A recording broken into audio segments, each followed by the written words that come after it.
Okay, welcome to lecture 15. Today we are starting a new lecture and a new CLO. Till now we've covered CLO1 partially, CLO1 completely, CLO2 partially. Now we are going to focus on CLO3, which is an ideal gas equation of state and its processes. EOS means equation of state. Ideal gas जो आपकी होती है वो एक equation of state होता है. अब what is an equation of state, इसकी मैं आपसे अभी थोड़ी देर में आपको बताता हूं कि इक्वेशन ऑफ स्टेट असल में होता क्या है और ये प्रोसेस क्या होती है. अब before I go on to ideal gas derive किस तरह हुई है. हमने तो हमेशा अब ये पढ़ा है कि ideal gas is equal to PV is equal to NRT. उसका बैकग्राउंड हमें नहीं मालूम है. बैकग्राउंड में हमें सिर्फ यही मालूम है कि कुछ अजम्पशंस होते हैं, काइनेटिक एनर्जी होती है, मॉलिक्यूलर इंटरेक्शंस होते हैं, उनको हम निगलेक्ट करते हैं, बन गई आइडियल गैस इक्वेशन. हकीकत में ये नहीं है. Ideal gas equation is made from something what is called virial equation of state. यहां से आइडियल गैस इक्वेशन डिराइव हुए with the help of the virial equations and with the help of a real gas equation. In reality, there is no gas which is an ideal gas. There is always a real gas. तो ideal gas को हमने एक standard बनाने के लिए real gas से derive किया गया है. अब there is one slide which is missing over here because I wasn't able to make it as yet. I will do that at the end of the lectures, which is what we are going to cover in this topic. I will add what we are going to cover later sometime today. But before I go on to ideal gas, I would like to tell you what an equation of state is. एक दफा मैंने equation of state लिख दिया है, उसके बाद मैं उसको EOS से signify करता हूँ. In thermodynamics, an equation of state EOS is a thermodynamic equation relating the state variables. इसका मतलब ये हुआ कि कोई भी आपके जो state variables, main variables होते हैं ना, प्रेशर, वॉल्यूम, टेम्परेचर, ये आपस में एक दूसरे को रिलेट करते हैं. लिंक है इन तीनों के अंदर, प्रेशर में, वॉल्यूम में, टेम्परेचर में. कोई भी इक्वेशन जो इन चीजों को लिंक कर ले आपस में, वो एक इक्वेशन ऑफ स्टेट कहलाएगा. सबसे कॉमन, आपको बाकी इक्वेशन ऑफ स्टेट तो नहीं मालूम होंगे, सबसे कॉमन एग्जांपल ले लें. Ideal gas equation PV is equal to NRT. Pressure हो गया, link with volume, link with temperature. R तो कांस्टेंट है, एन चले एन को इग्नोर कर दे अभी. That is why an ideal gas equation is an equation of state. Pressure, volume, temperature, they describe the state of matter under a given set of physical conditions. कोई भी physical conditions है ना, यानी temperature condition, pressure condition, volume condition या internal energy, उसके अंदर ये आपको बताएगा कि आपका स्टेट ऑफ मैटर क्या है. फ्लूइड है, it's usually equation of states are used for fluids, यानी गैस है या लिक्विड है. the most prominent use of EOS, सबसे prominent use EOS का ये है कि ये कोरिलेट करता है. क्या चीज कोरिलेट करता है? ये कोरिलेट करता है densities of gases and liquids to temperature and pressure. इसका मतलब ये है कि जो गैसेस और लिक्विड्स की डेंसिटीज जो होती हैं, इनको ये आपस में कोरिलेट करेगा लिक्विड के और इनके टेम्परेचर और प्रेशर के साथ. यानी दो हमें इंपॉर्टेंट पैरामीटर्स जो इनके साथ ये लिंक होता है, वो प्रेशर और टेम्परेचर होता है. अब कोई मुझे ये चैलेंज कर सकता है कि अभी आपने कहा है इक्वेशन ऑफ स्टेट के अंदर प्रेशर, वॉल्यूम, टेम्परेचर लिंक हो रहा होता है, तो ये सिलसिला डेंसिटी का कहां से आ गया? वॉल्यूम कहां है गई? What is the inverse of density?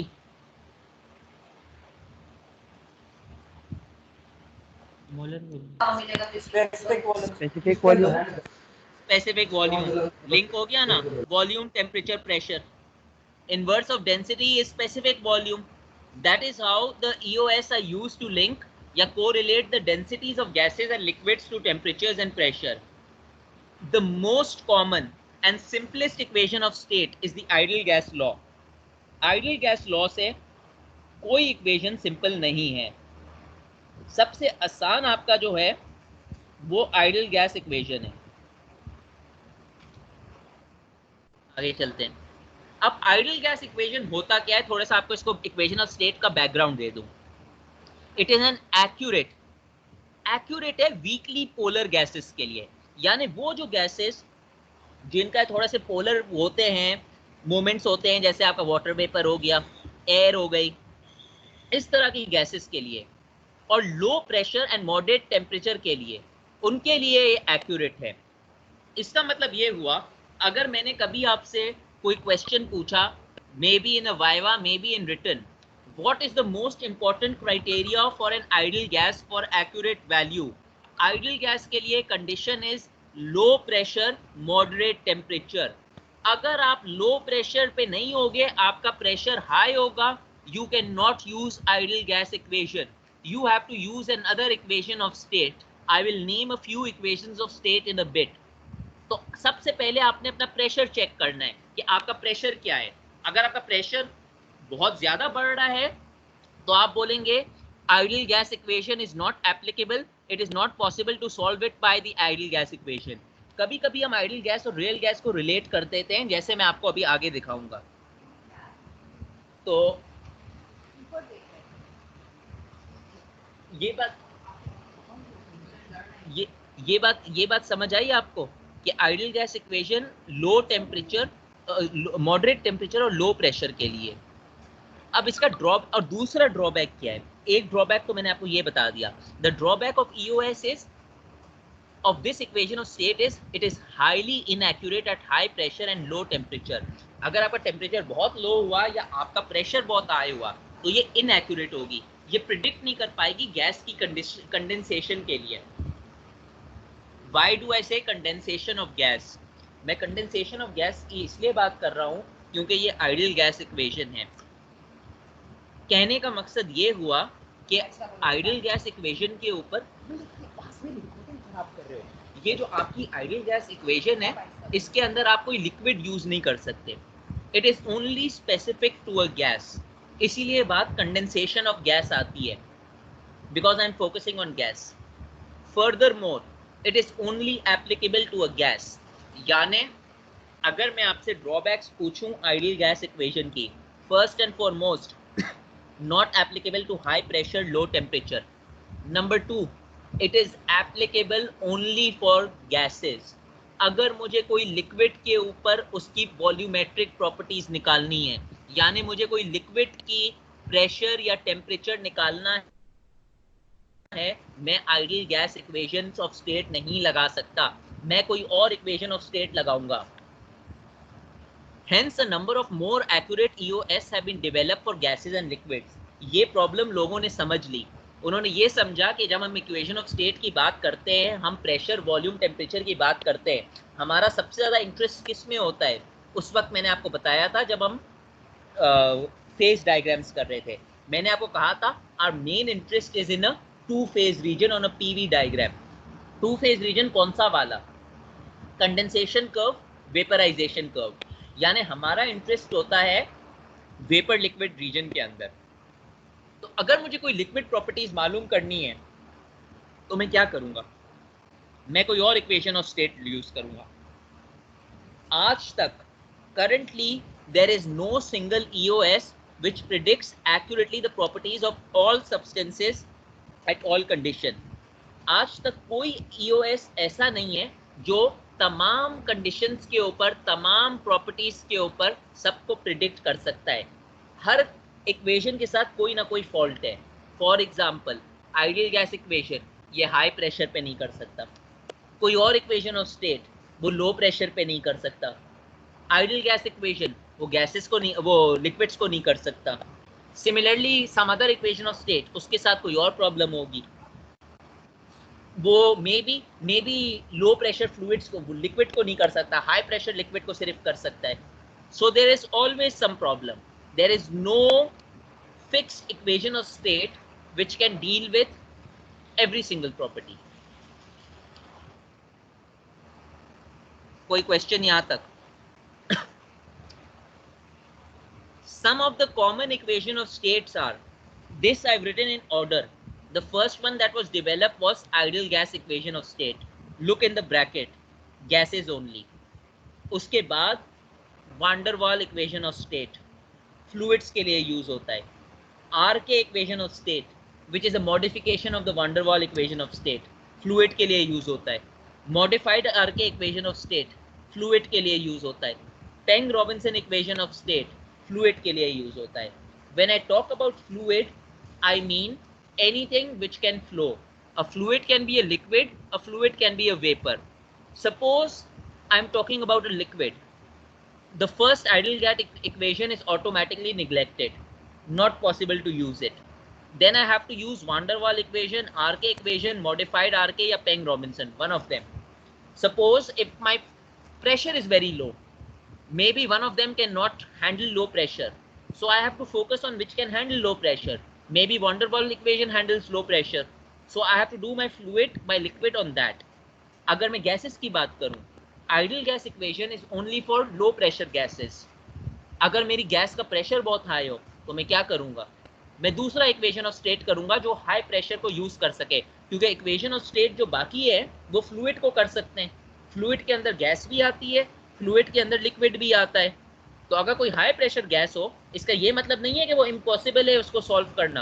Possible है, मगर कोई और इक्वेशन ऑफ स्टेट से.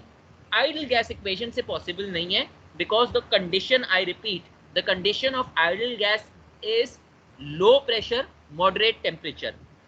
सपोज मेरा प्रेशर लो है मगर मेरा टेम्परेचर भी लो है, तब भी आइडियल गैस इक्वेशन यूज नहीं हो सकता. उस वक्त मुझे फिर कोई और इक्वेशन की तरफ आना पड़ेगा. तो ये जो इक्वेशन ऑफ स्टेट हैं, इनमें फर्क क्या है, कौन सा कहाँ पर यूज होता है, कौन से में कितने पैरामीटर्स हैं, टीआर क्या है, पीआर क्या है, ये मैं आपको आज बताऊंगा. टीआर क्या है, पीआर क्या है. तो आज की क्लास में जो मैं आपको ये चीजें बताऊंगा ना, इनको याद रखिएगा, because these will be important for the next CLO which will come up maybe in 2 weeks or 3 weeks.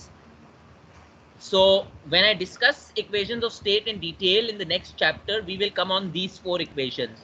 The next chapter is only based on virial expansion, van der Waal equation, RK equation, modified RK equation, Peng Robinson, and a few more gas relations, which is an important chapter.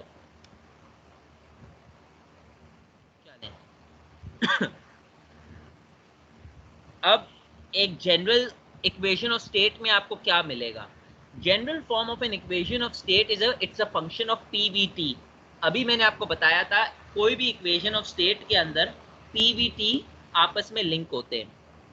इसमें आपको क्या terminologies मिलेगी, terminologies मिलेंगी. P absolute pressure होता है, उसके बाद volume, n number of moles, VM molar volume. Molar volume आपका होता है वॉल्यूम अपॉन मोल्स, जिसको हम स्पेसिफिक मोलर वॉल्यूम बोलते हैं. अभी जो मैंने आपको न्यूमेरिकल करवाया था उसके अंदर वो न्यूमेरिकल वॉल्यूम थी, ओ सॉरी मोलर वॉल्यूम थी. Temperature, absolute temperature. This is a mistake that I have written absolute temperature in Kelvin. It can be in either of the two absolute scales. It can either be in Kelvin और it can be in Rankine. Right. So this is not necessary that it is in Kelvin. The thing is, it is absolute temperature. Absolute temperature means either Kelvin or Rankine. R, universal gas constant. Z, compressibility factor. I will teach you what the compressibility factor is. Please remember it. You will need it for your ClO4. Pressure at critical point, temperature at critical point. When I taught you phase diagrams, I told you what the critical point is. I also told you that each critical point for any substance would have a critical temperature and a critical pressure. The coordinates at that point.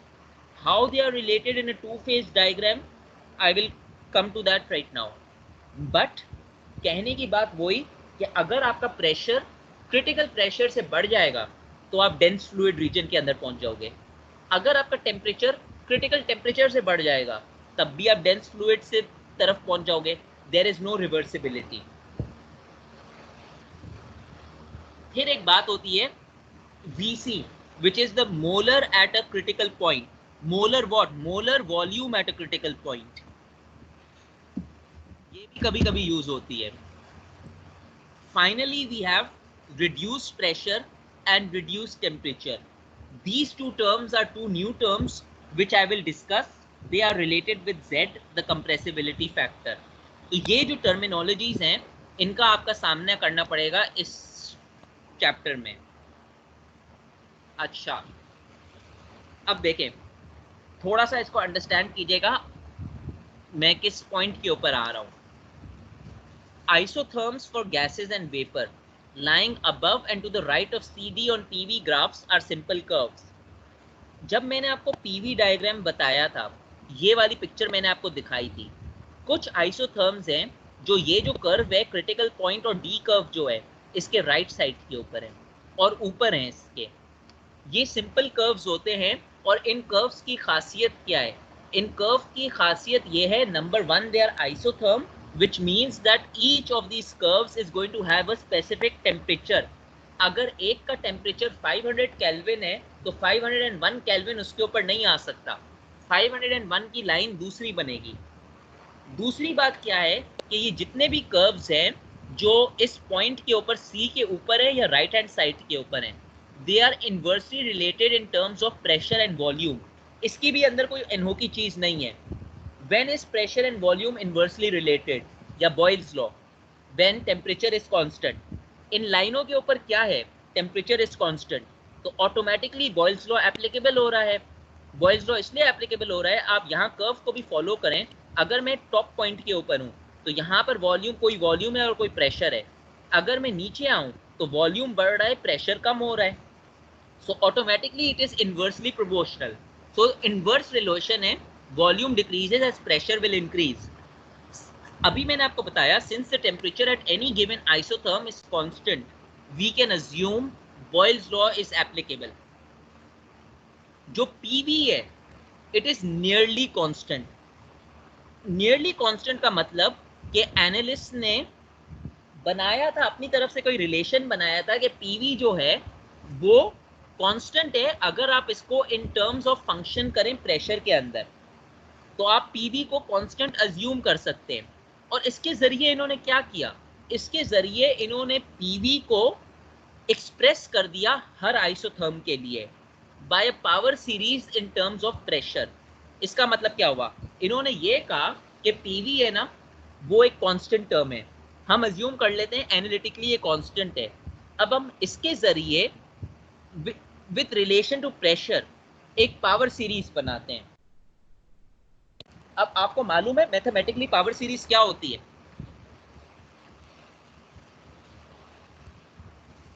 No sir. यकीनन आपने अपने FSc में पढ़ा होगा, Taylor series का नाम सुना होगा. सुना है? Yes sir.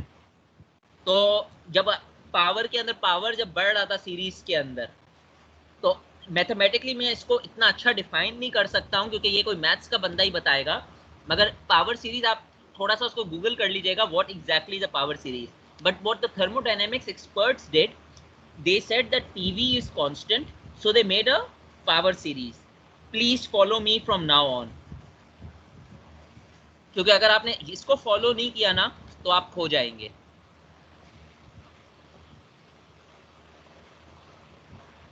अब देखें, एक्सपर्ट्स ने एक पावर सीरीज को डिफाइन किया. इन्होंने क्या डिफाइन किया? इन्होंने कहा product of pressure and volume in terms of P. इन्होंने कहा दिस पीवी इज कांस्टेंट, अभी जो पीछे लिखा था, विच इज इक्वल टू, इन्होंने कोई कांस्टेंट बनाया, पावर सीरीज बना रहे हैं A in terms of pressure, यानी पीवी को कांस्टेंट बना रहे हैं in terms of pressure. A के साथ पी का कोई पावर नहीं है, A is on its own, plus फिर इन्होंने कोई और कांस्टेंट दिया बी, उसके साथ प्रेशर मल्टीप्लाई किया, power 0 P over here, power 1, फिर कोई और कांस्टेंट दिया सी, पी स्क्वायर, यानी पावर 2 ऑफ प्रेशर. अगली टर्म अगर होती तो वो क्या होता?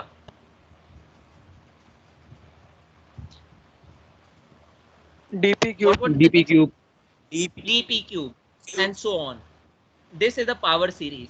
तो ये एक्सपर्ट्स ने ये जो PV is equal to A plus B P plus C P square, ये कहां से बनाया? ये इन्होंने बनाया इस डायग्राम के ऊपर से, जो मैंने आपको पिछली स्लाइड के अंदर डायग्राम दिखाया था ना ऊपर, आइसोथर्म का डायग्राम, कि pressure is inversely related to volume assuming Boyle's law. ये थर्मोडायनेमिक एक्सपर्ट्स ने इसको डिराइव कर कर एक ये पावर सीरीज बना दी। हमारा इंटरेस्ट ये नहीं है पावर सीरीज कैसे बनी, क्यों बनी, neither I am going to ask you to derive it. हमारा काम है इसको सिर्फ अंडरस्टैंड करना। अब विथ फर्दर थर्मोडायनेमिक्स जिस तरह ये मॉडिफाई हुई, तो इन्होंने क्या किया, इन्होंने सबको एक नए कॉन्स्टेंट्स दे दिए।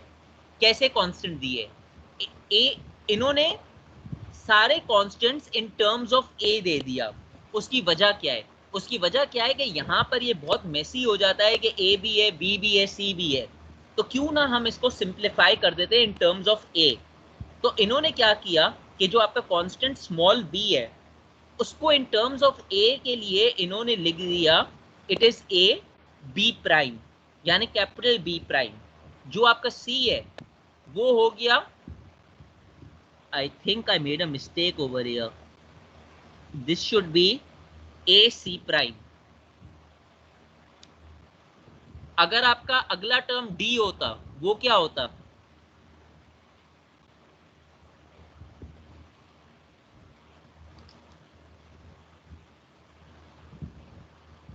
A D prime. A D prime. मैं इन टर्म्स ऑफ ए क्यों कर रहा हूं, मैं इन टर्म्स ऑफ ए इसलिए कर रहा हूं ताकि मैं ये बी हटा दूं, ये मैं सी हटा दूं, सारे कांस्टेंट्स हटा दूं। तो मैंने इसको बी को इन टर्म्स ऑफ ए कर दिया, सी को इन टर्म्स ऑफ ए कर दिया, और सो ऑन। तो देखिए मेरी पावर सीरीज थोड़ी सी सिंप्लीफाई हो गई इन टर्म्स ऑफ ए।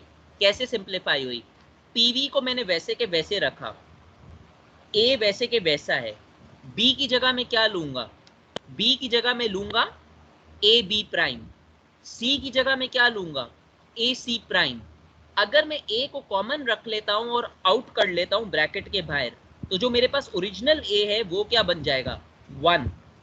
जो यहां से ए था वो कट जाएगा, B B B prime P, C prime P square, D prime P cube, and so on. यहां तक समझ आई बात, समझ आई है तो मैं आगे चलूंगा। Yes sir. चलें, अब देखें, अब ये जो अब मेरे पास कुछ पैरामीटर्स रह गए, मेरे पास कुछ पैरामीटर्स रह गए, ए रह गया, बी प्राइम रह गया, सी प्राइम रह गया।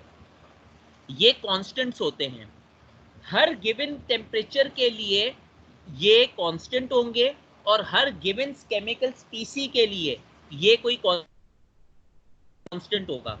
इसका मतलब ये हुआ कि बी प्राइम अगर हेक्सेन के लिए कुछ है, तो वो बी प्राइम हेप्टेन के लिए सेम वैल्यू नहीं होगी, हेप्टेन के लिए कोई और वैल्यू होगी बी प्राइम की, ऑक्टेन के लिए कोई और वैल्यू होगी, ब्यूटेन के लिए कोई और वैल्यू होगी, और हर टेम्परेचर पे ये डिफरेंट होगी। ये थर्मोडायनेमिक्स की किताबों के अंदर लिखी भी होती हैं, ये पहले से कैलकुलेटेड है। फॉर एग्जाम्पल, अगर मैं सेम कंपोनेंट की बात कर लूँ, हेप्टेन की बात कर लूँ, हेप्टेन के ऊपर मेरी बी प्राइम की वैल्यू से 2 है at 300 kelvin, maybe at 301 वो 2.2 हो, 302 वो 2.5 हो। तो बात समझ आ रही है कि ये जो वैल्यूज हैं ये कांस्टेंट्स हैं, मगर हर टेम्परेचर और हर स्पीसी के लिए अलग वैल्यूज हैं। ये आपको मालूम करने के लिए जरूरत नहीं है क्या वैल्यूज हैं, ये पहले से ही डिफाइंड है, मगर ये करवा इसलिए रहा हूं क्योंकि मैं इसको वायरियल इक्वेशन की टर्म में डिराइव करना चाह रहा हूं।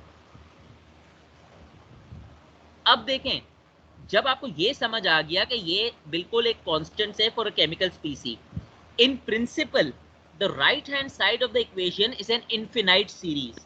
इसका मतलब ये हुआ, अब मैं ये इक्वेशन 2 की बात कर रहा हूं, a is equal to 1 plus B P plus C P square plus D prime P cube. ये जो है ना, ये इनफिनाइट सीरीज है। इनफिनाइट सीरीज का मतलब इसका कोई स्टॉप ही नहीं है, ये टोटल आगे तक जा सकती है, मुझे नहीं मालूम, E F G H A आई जहां तक जाए, infinite, can not be counted. ये प्रिंसिपल के अंदर है, मगर हकीकत में क्या होता है, प्रैक्टिस के लिए जो हम प्रैक्टिस करते हैं, in practice a finite number of terms are used. आम तौर पे कितनी टर्म्स यूज करते हैं, आमतौर पे हम 3 टर्म्स यूज करते हैं। 1 की टर्म यूज होगी, फर्स्ट टर्म यूज होगी, सेकेंड टर्म यूज होगी। 1 की टर्म ये 1 है, बी प्राइम वाली सेकेंड टर्म है, सी प्राइम वाली थर्ड टर्म है। अगर कोई आपसे ये पूछे why are 3 terms being used, क्योंकि इसका आंसर आपको 3 टर्म्स के अंदर मिल जाता है। The simple reason is these values are applicable at low pressure because they are following ideal gas laws. Ideal gas इन्हीं से derive हुआ है। तो अगर ideal gas low pressure के लिए यूज होता है, ये values भी low pressure के लिए यूज होंगी। तो low pressure के ऊपर 3 टर्म के अंदर इनका आंसर आ जाता है, जिसको हम truncated values बोलते हैं। तो अगर इनका आंसर 3 टर्म के अंदर आ गया, हमें आगे जाने की जरूरत ही नहीं है। Within 3 terms we are going to get accurate answers of these. So if anyone asks you why is the answer got in 3 values, because at low pressure you get highly accurate answers in the first 3 terms. ये इसका answer है और यही मैंने यहां पर लिखा है। PVT data has shown, यानी एक्सपर्ट्स ने दिखाया है कि pressure volume temperature that at low pressure truncation after 2 terms provide satisfactory results. जब आपको 2 टर्म्स के अंदर ही सेटिस्फैक्टरी रिजल्ट मिल गया, ये 2 टर्म्स बोल रहे हैं पर 3 टर्म्स होंगी। पहली टर्म ये कांस्टेंट टर्म होगी, दूसरी टर्म ये आपकी पी टर्म होगी, तीसरी आपकी पी स्क्वायर टर्म्स होंगी। इसके अंदर आपको सेटिस्फैक्टरी रिजल्ट मिल जाएंगे। जब हम ClO4 करेंगे, मैं आपको दिखाऊंगा सेटिस्फैक्टरी रिजल्ट होते क्या हैं। पर कहीं पर आपने कोई वर्ड सुना है? मैं आपको 2 वर्ड बोलूंगा, मुझे बताएं अपने FSC में आपने 2 वर्ड सुने हैं। एक होता है कन्वर्जेंस, दूसरा होता है आइटरेशन। कन्वर्जेंस क्या होता है? जो कि कन्वर्ज होता है सर, जो बड़ी से छोटी वैल्यू आती है इक्वेशन में। जरूरी नहीं है बड़ी से और छोटी वैल्यू आए, आइट्रेशन छोटी सी बड़ी भी जा सकती है, मगर एक वैल्यू वो पे कन्वर्ज होता है। डाइवर्जन होते हैं सर। आइटरेशन क्या होती है? और सर आइट्रेशन रिपीटिंग नंबर्स। अच्छा, सही है। आइटरेशन आप रिपीट करते रहते हो कैलकुलेशंस। आइटरेशन आप करते क्यों हो? आइटरेशन आप करते हो कन्वर्जेंस लाने के लिए। जब आपकी कन्वर्जेंस वैल्यूज करीब आ जाएं, तो इसको आप सेटिस्फैक्टरी रिजल्ट करते बोलते हो। मसलन ये, जब हम इसको प्रैक्टिस करेंगे ClO4 में तो सही समझ आएगा, मगर इसको फिलहाल इस रिकॉर्डिंग के लिए सुन लीजिए। अगर मैं आइटरेशन 1 करूं, after my iteration 1 my value is 1.289। 1.289 मैंने आइटरेशन 2 की, my iteration 2 my value is 1.182। तीसरी की 1.180, चौथी की 1.1798, पांचवी की 1.798, छठी की 1.798। इसका मतलब यह है कि कन्वर्जेंस हो गई। कन्वर्जेंस हो गई, कन्वर्जेंस को हम सेटिस्फैक्टरी रिजल्ट बोलते हैं। अब ये जो कन्वर्जेंस है या ये जो आइटरेशन है, लो प्रेशर के अंदर ये 3 वैल्यूज के अंदर मिल जाती है, तो हमें आइटरेशन करने की जरूरत नहीं होती है। इसीलिए 3 वैल्यूज के लिए एट लो प्रेशर हमारा results are satisfactory and they give truncated results. यहां तक बात समझ आई? यस तो सर। अगर मैं आपको ये इक्वेशन दूं ना, ये इक्वेशन दूं, इसके अंदर आपके काम की इक्वेशन सिर्फ ये है 1 + BP + CP square, that is all. अब B हो, E हो, F हो, we aren't interested in that. अब क्या हुआ? अब कहानी आगे कैसे चलती है? सेटिस्फैक्टरी रिजल्ट्स आपको मिल जाते हैं। अब जो आपका B प्राइम है, C प्राइम है, etcetera, they are species dependent. अभी मैंने आपको बताया they depend purely on species. Hexane है, हेप्टेन है, ऑक्टेन है, हर स्पीसी का अलग होगा और as a function of temperature होगा। जो आपका पैरामीटर A है वो एक्सपेरिमेंटली फाउंड हो चुका है और उसका फंक्शन सेम होगा टेम्परेचर का हर केमिकल स्पीसी के लिए। यानी आप ये और ये देख ले, A क्या है, A is equal to RT, यानी universal gas constant plus T। यानी चाहे मैं हेप्टेन लूं, चाहे मैं हेक्सेन लूं, चाहे मैं ऑक्टेन लूं, चाहे मैं ब्यूटेन लूं, सबके लिए A जो होगा that is equal to RT। बाकी जो वैल्यूज होंगे B prime, C prime, D prime, that is going to vary. तो बात समझ आई? A is going to be constant for all of them. And what is going to be A? RT. कोई मसला यहाँ तक? No, Any sir. question? तो अब तक आपको क्या मालूम पड़ गया? आपको ये मालूम पड़ गया कि सारी वैल्यूज कॉन्स्टेंट्स चेंज हो सकते हैं, हर स्पीसी के लिए चेंज हो सकते हैं, सिर्फ A की वैल्यू आपकी सेम रहेगी और कांस्टेंट रहेगी, और वो वैल्यू क्या रहेगी? वो रहेगी RT। एक स्टेप फॉरवर्ड चलते हैं। अब ये इंपॉर्टेंट है, we know from past studies ideal gas equation is defined as PV is equal to nRT।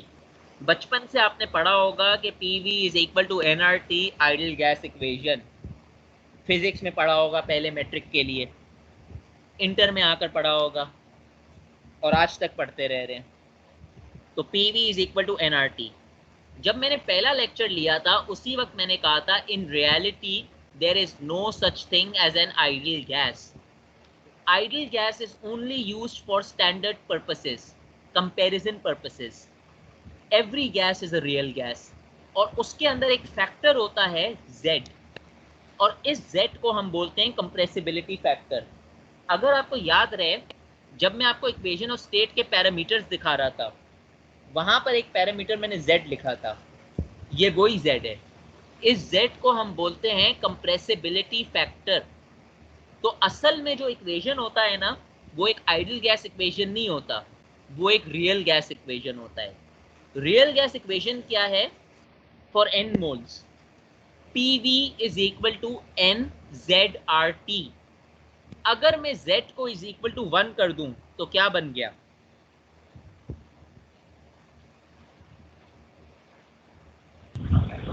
PV equals to nRT. nRT.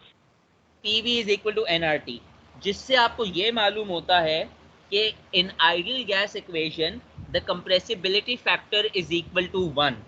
तो जहां पर आपका कंप्रेसिबिलिटी फैक्टर 1 इक्वेट करता है, तब आपकी गैस आइडियल गैस बनती है। और ये कंप्रेसिबिलिटी फैक्टर 1 किस कंडीशंस पे इक्वेट करता है? ये उन कंडीशंस पे इक्वेट करता है जहां पर आपकी गैसेस लो वीकली पोलराइज्ड हो, water vapour, air, nitrogen, argon, helium, एक उस कंडीशन के ऊपर। दूसरी condition low pressure, moderate temperature, वहां पर आप Z को 1 अज्यूम करते हैं, मगर Z हकीकत में कभी 1 होता नहीं है, ये हम एक अज्यूम कर रहे हैं कैलकुलेशन पर्पसेस के लिए। तो अब बात करते हैं Z की। यहाँ पर मैंने आपको सिर्फ Z का बैकग्राउंड दिया है। A useful thermodynamic property is defined as by the equation Z is equal to PV upon RT। मैंने सिंपली इक्वेशन को रीअरेंज कर दिया। कोई मसला यहाँ तक? N कहाँ गया? No, N को मैंने sir. N को इग्नोर कर दिया। मैंने ये अज्यूम किया 1 मोल गैस है। मैं अभी Z पे फोकस कर रहा हूँ। Z is equal to PV upon RT। अब देखें, Z को मैंने आपको बताया कि Z is the compressibility factor. अब कंप्रेसिबिलिटी फैक्टर क्या होता है? It is the ratio of the deviation of the real gas value compared to the value of an ideal gas at the same conditions of pressure and temperature as the ideal gas। सबसे पहले तो ये बताएं, इसको पढ़कर मुझे बताएं Z के यूनिट्स क्या होंगे? कुछ भी नहीं होगा सर। Z का यूनिट कुछ भी नहीं होगा, because Z is a ratio. किस चीज का ratio?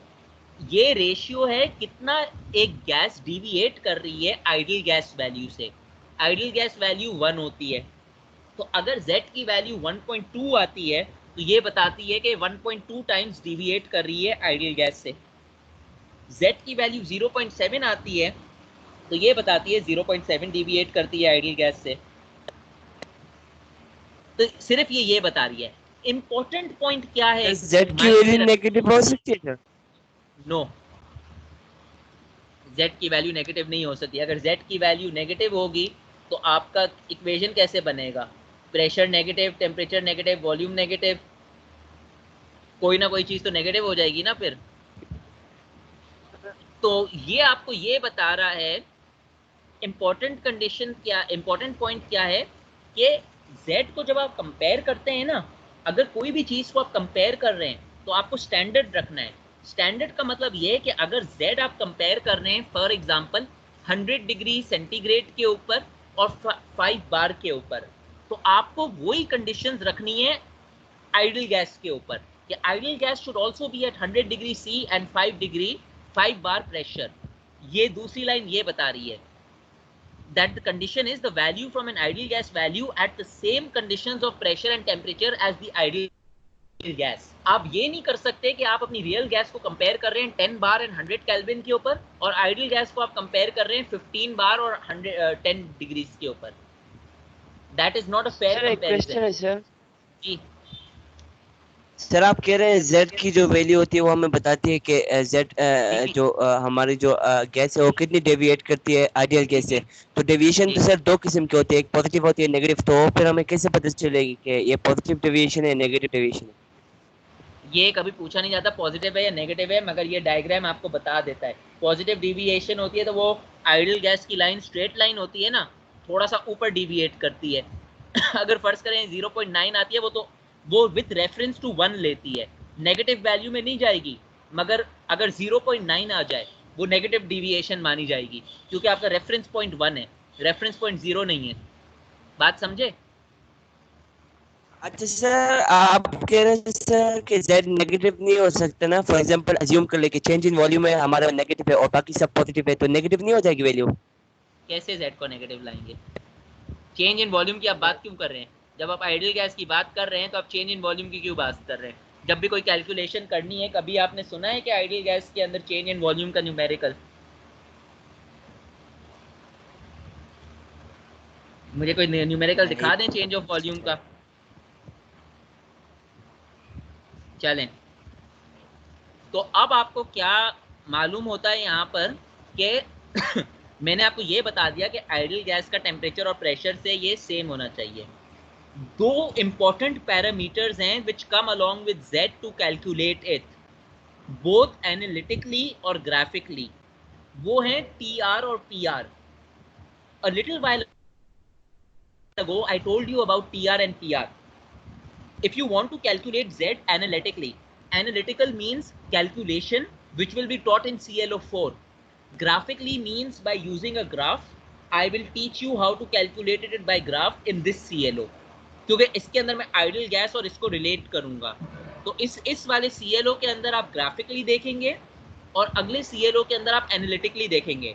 Either way, whether it is graphically, whether it is analytically, it doesn't matter, TR और PR इंक्लूड होगा। अब ये TR और PR क्या है? The above two parameters या properties are known as reduced properties.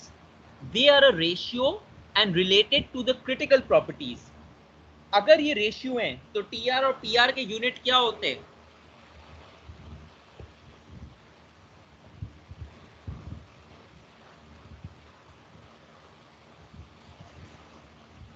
Ji kelvin are. क्या देखें? केल्विन और पास्कल ही होते हैं। रेशियो है, इट इज रेशियो। प्लीज इसको तो आज कांस्टेंट है फिर तो नो यूनिट।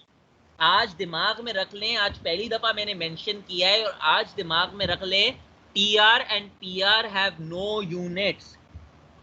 जिसने TR और PR के यूनिट्स लिखे उसके मैं डायरेक्टली 2 नंबर्स डिडक्ट करता हूं। If you do not know TR and PR is a ratio, I have done that with the previous batches.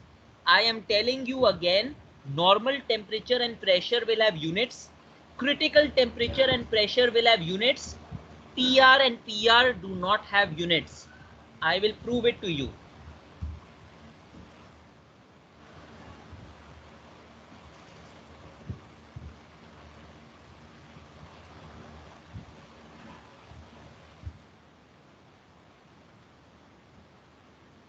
I would like to come back on TR and PR in a bit. Okay, I'll come to those slides in a bit. I'd like to talk about TR and PR first. देखें, in thermodynamics, the reduced properties of a fluid, reduced properties क्या होती हैं? There are a set of state variables which are scaled by the fluid's properties at its critical point. इसका मतलब ये हुआ कि आपका जो कोई भी फ्लूइड है, बेशक लिक्विड हो बेशक गैस हो, उसका कोई एक स्पेसिफिक टेम्परेचर और प्रेशर होगा, that in relation with its critical temperature and critical pressure, उसका और क्रिटिकल टेम्परेचर और प्रेशर का जो रिलेशन होगा उसको हम रिड्यूस प्रॉपर्टी बोलते हैं. फॉर एग्जांपल, अगर मैं हेक्सेन की बात करता हूँ तो हर कंपोनेंट का एक स्पेसिफिक क्रिटिकल टेम्परेचर प्रेशर होगा, आपको दिया जाएगा. अगर नहीं दिया जाता है तो आपको रिड्यूस प्रॉपर्टी दी जाती है और आप उसको मालूम कर सकते हो. तो जो TR है that is a reduce property, जो T है that is your absolute property. Absolute property means that property which is given at that condition. अगर मैं आपको ये बोलूं find the reduced temperature for oxygen at 500 kelvin, तो reduce temperature क्या होगा? T क्या होगा आपका? T is your absolute temperature at that condition. T क्या होगा?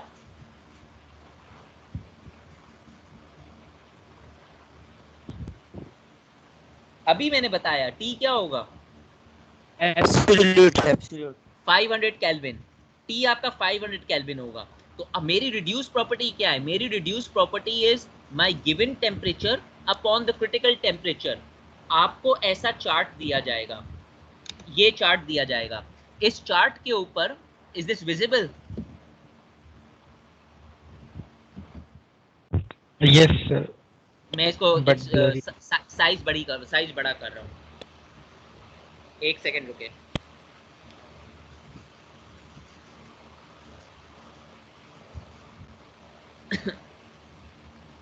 आई थिंक ये बड़ा फुल स्क्रीन में आ नहीं रहा है.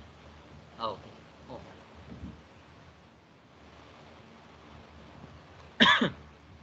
Is this clear?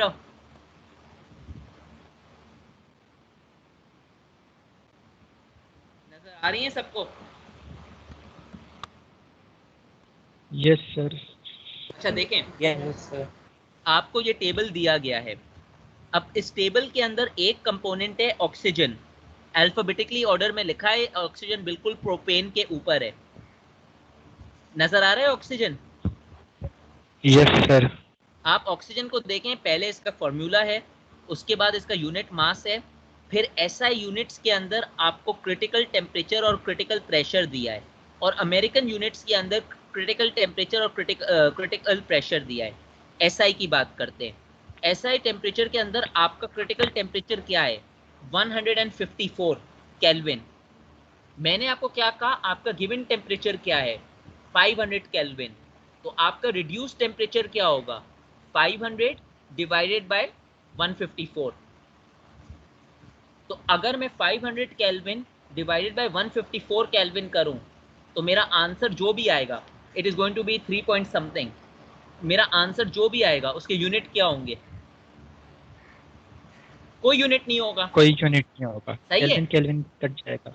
इसीलिए मैं बोल रहा हूं, normal temperature will have a unit, critical temperature will have a unit, a reduced property will never have any units.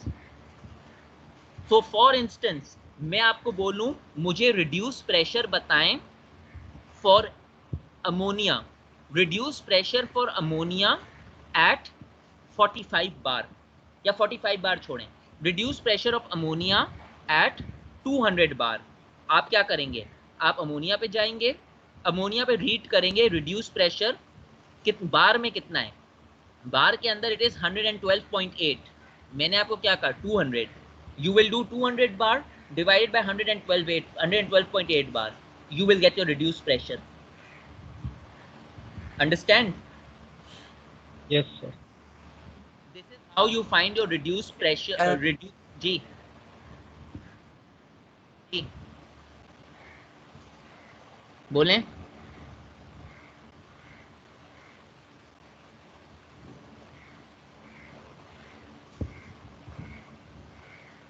चलें, तो ये आपको ये तरीका होता है रिड्यूस टेम्परेचर और रिड्यूस प्रेशर ढूंढने का.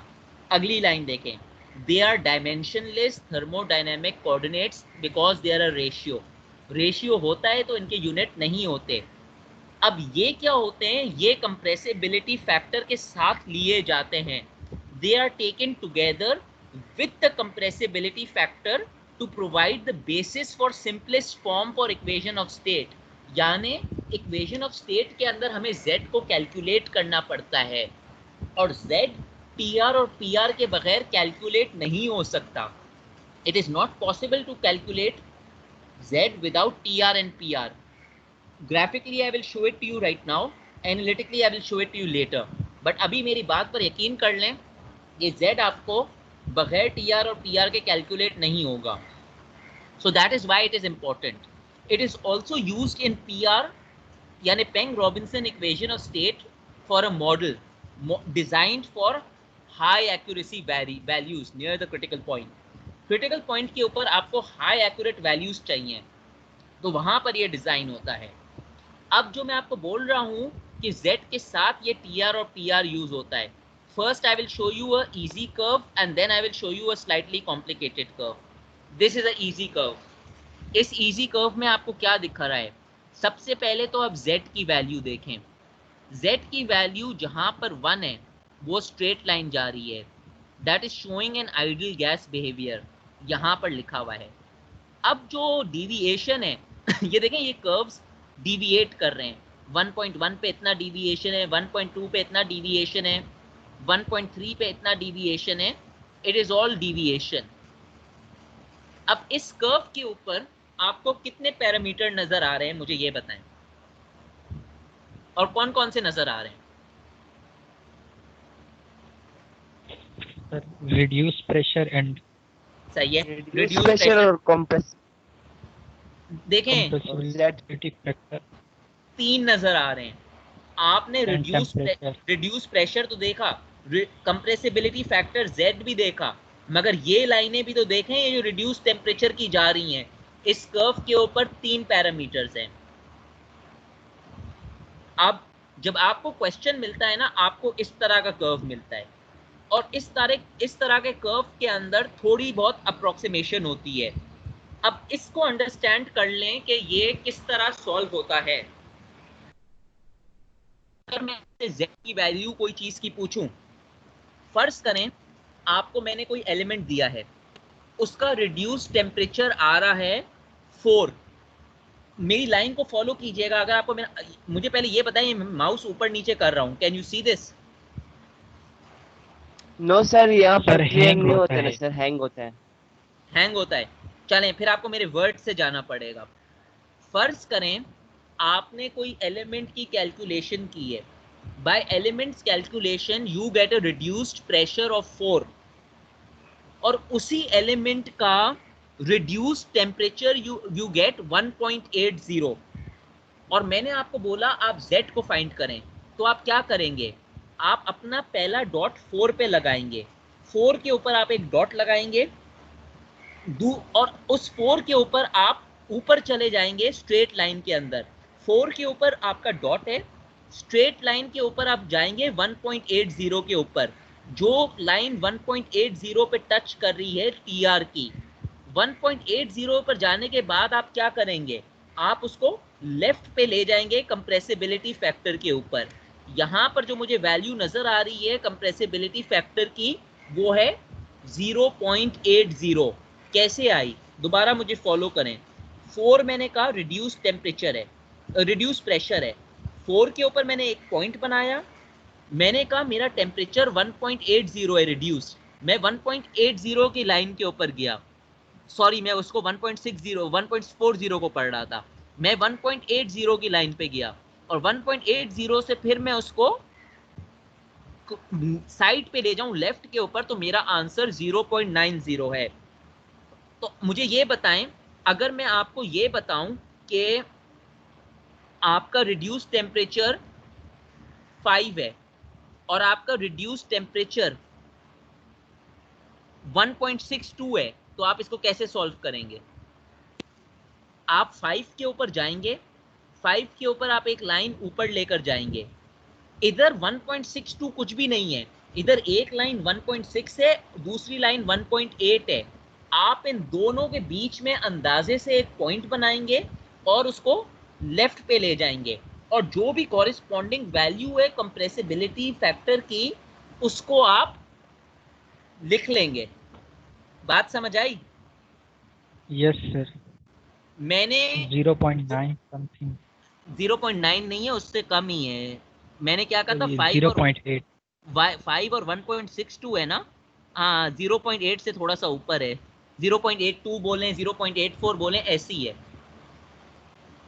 यस सर, वो क्लियर नहीं था ना थोड़ा साइड हाँ, से। वो कोई मसला नहीं है। अब जाहिर सी बात है, कोई 0.82 लिखेगा, कोई 0.84 लिखेगा, मगर किसी ने अगर 0.6 लिख दिया तो वो गलत हो जाएगा। मैंने आपकी अंडरस्टैंडिंग के लिए, मैं आपको ये आज स्लाइडें शेयर करूंगा, आपकी अंडरस्टैंडिंग के लिए मैंने कुछ प्रैक्टिस क्वेश्चंस बनाए हैं। फिलहाल आपने सिर्फ क्वेश्चन 1 करना है, क्वेश्चन 2 करना है, क्वेश्चन 3 और 4 को अभी इग्नोर करना है, ये मैं बाद में करूंगा। क्वेश्चन 1 के अंदर आपको क्या करना है, मैंने आपको करवाया है कि आप रिड्यूस टेम्परेचर और रिड्यूस प्रेशर निकालें। टेबल भी आपको दी हुई है, टेबल आपके पास यहां पर है,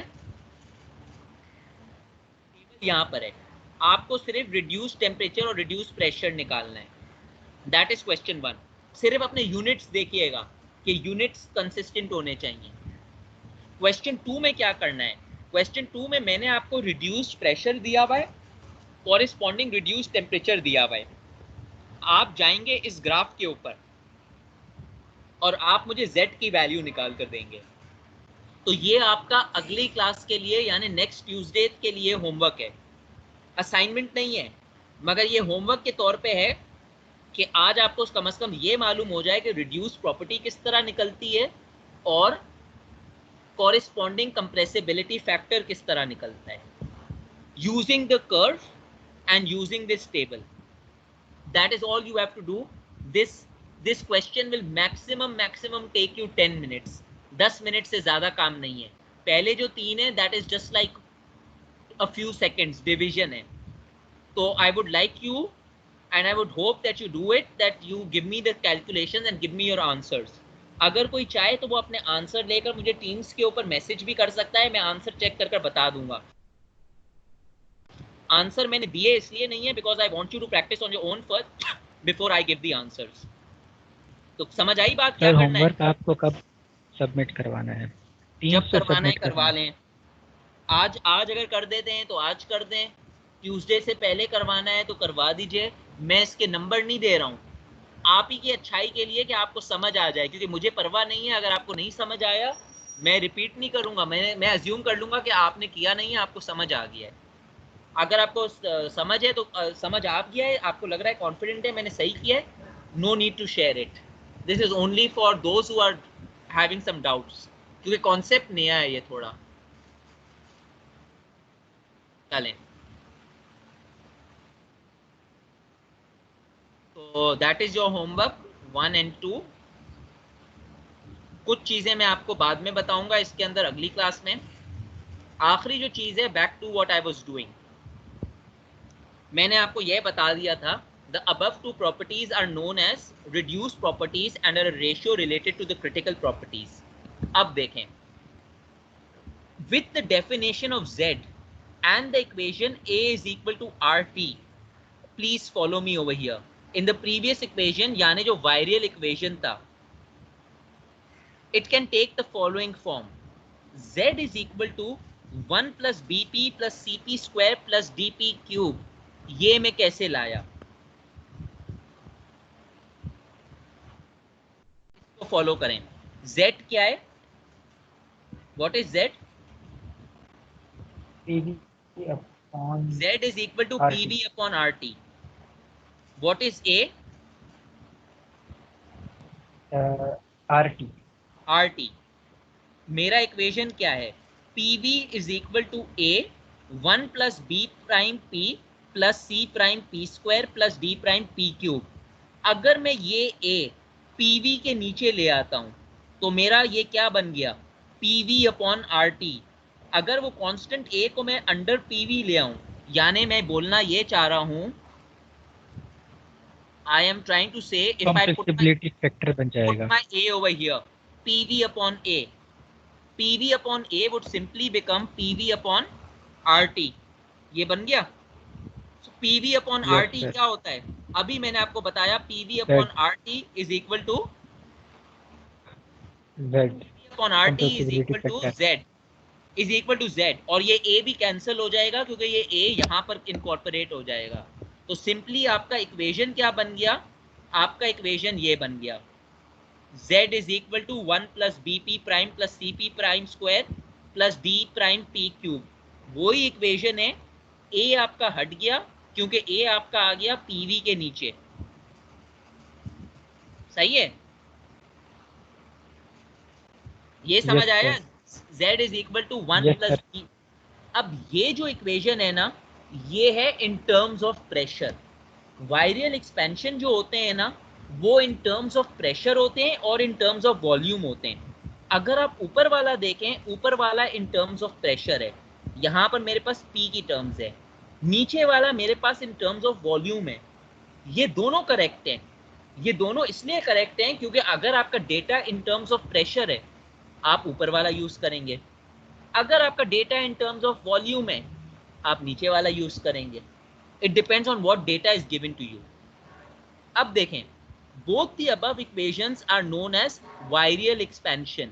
This is virial expansion in terms of pressure. This is virial expansion in terms of volume. बाकी जो पैरामीटर्स होते हैं ना, they are known as virial coefficient. B is virial coefficient. C prime is virial coefficient. This is virial coefficient. This is virial coefficient. आमतौर पे क्या होता है, जो पहला कोएफिशिएंट होता है उसको हम फर्स्ट वायरियल कोएफिशिएंट बोलते हैं, जो दूसरा होता है उसको हम सेकंड वायरियल कोएफिशिएंट बोलते हैं, तीसरा होता है वो थर्ड वायरियल कोएफिशिएंट होता है. तो अल्फाबेटिकली बी क्या होता है? बी पहले आता है. B is first virial coefficient, C is second virial coefficient, D is third virial coefficient. तो समझ आई? क्योंकि वन आपका कांस्टेंट होगा, वन आपका कांस्टेंट है. तो अगर मैं आपसे पूछूं बी प्राइम क्या है, फर्स्ट वायरियल कोएफिशिएंट. अगर मैं आपसे पूछूं सर बी इसमें क्या है, सेकंड लिखा हुआ है. क्या? सेकंड लिखा हुआ है स्लाइड में. बी को second viral coefficient. Sorry second term के लिए लिखा है, इसको ये सेकंड वायरियल कोएफिशिएंट बोलते हैं. ये इसको मैंने निगेट कर दिया टर्म को. बी जो आपका है वो सेकंड वायरियल कोएफिशिएंट है, सी जो आपका है वो थर्ड वायरियल कोएफिशिएंट है, यानी टर्म वाइज आप देख लें. तो दिस वन क्या होगा? वन आपका फर्स्ट कोएफिशिएंट होगा, मगर वन के साथ कोई वैल्यू ही नहीं है, कोई कांस्टेंट ही नहीं है, but this is your first value.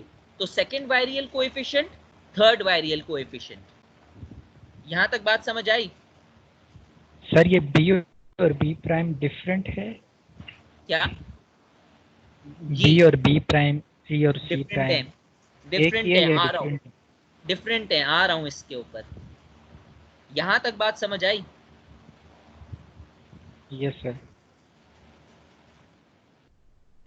For a given gas, कोई भी गिवन गैस, मैं गैस की बात क्या कर रहा हूं, एक चीज याद रख लें, virial equations are at low pressure, so they are only applicable to gases. तो अगर मैंने आपको बोल दिया, कोई लिक्विड दे दिया और बोल दिया वायरियल इक्वेशन से सॉल्व कीजिए, तो उसको सॉल्व करने को नहीं बैठिएगा, आंसर गलत होगा.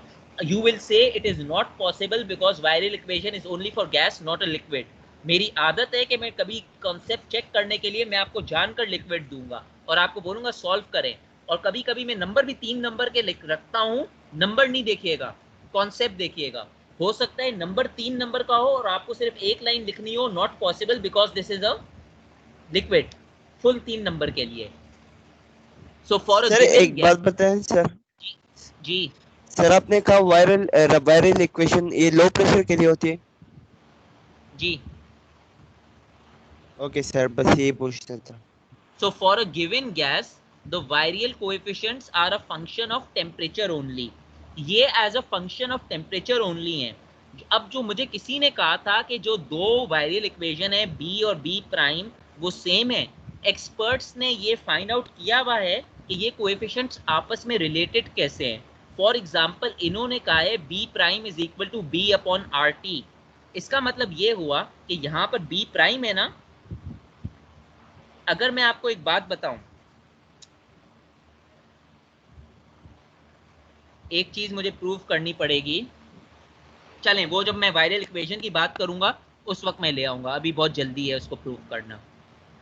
अभी ये जो एक्सपर्ट्स ने बताया है B prime is equal to B upon RT, C prime is equal to C minus B square upon RT square, D prime is equal to D plus cube, ये जो सारी टर्म है ये इन्होंने पहले से ही डिटरमिन किया हुआ है, और ये डिटरमिन सारे मिलाकर इस फॉर्म के अंदर इक्वेशन आया था। ये इक्वेशन आया ही इसी फॉर्म के अंदर है, इन वैल्यूज को आपस में मिलाकर। कैसे मिलाया है, you don't need to know, you would be given the virial equations. कम से कम आपको या तो गिवन होगा या आपको ये टर्म सिर्फ मालूम होनी चाहिए कि in terms of pressure z is equal to 1 plus B prime P plus C prime P square, z is equal to 1 plus B upon V plus C upon V square, इतना आपको मालूम होना चाहिए, इससे ज्यादा नहीं। अब हुआ क्या कि आपको ये मालूम है कि ये रिलेशंस दिए हुए हैं, to derive the two expressions, यानी टू एक्सप्रेशंस आपस में डिराइव कैसे हुई प्रीवियस स्लाइड के ऊपर, यानी ये वाली इक्वेशन और ये वाली इक्वेशन, ये किस तरह डिराइव हुई। इसके अंदर हमने क्या किया, हमने z को सब्जेक्ट बनाया, z is made the subject. मैंने आपको अभी बताया था pv अपॉन a जब किया तो आपका सब्जेक्ट z बन गया, and it is substituted in the second virial expression, यानी ये जो z है ये यहां पर सब्स्टिट्यूट हो गया दोनों के अंदर। जब ये सब्स्टिट्यूट होता है तो क्या होता है, आपका एक्सप्रेशन आप p के लिए सॉल्व करते हो। कैसे करते हो, you don't need to know, but it is solved for p। After solving in p the process helps in eliminating the p on the right hand side.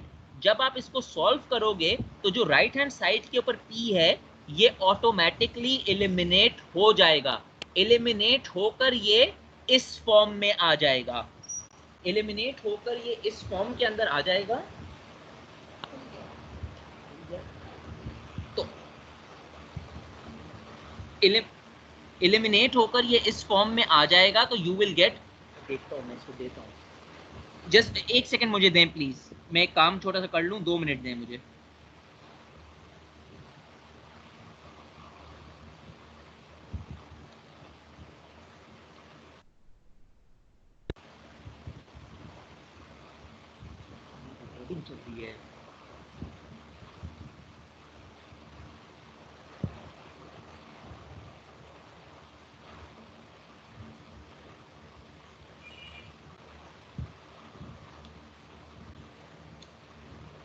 Start कर दिया मैंने, सो सॉरी फॉर दैट।